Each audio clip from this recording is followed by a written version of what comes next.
Here's the question.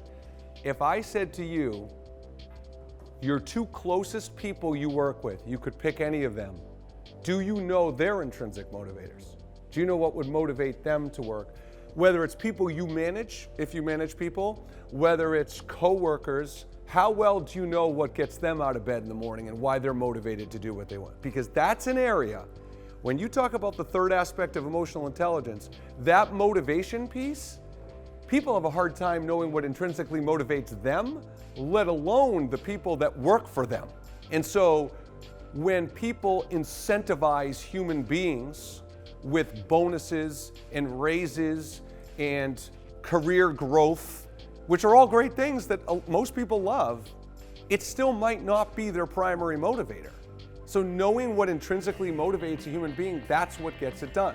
So I'm going to challenge everybody on this, because this is one of my goals today, that you guys really truly understand not just your intrinsic motivator, but the root cause of your intrinsic motivator. So Melissa says making a difference.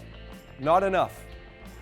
Because it would be like me saying my intrinsic motivator is helping people and making them feel good. Not enough. So making a difference how? How will you know when you go to bed at night that you've actually made a difference? What would need to happen? You'd be like, that's it. That's why I do this.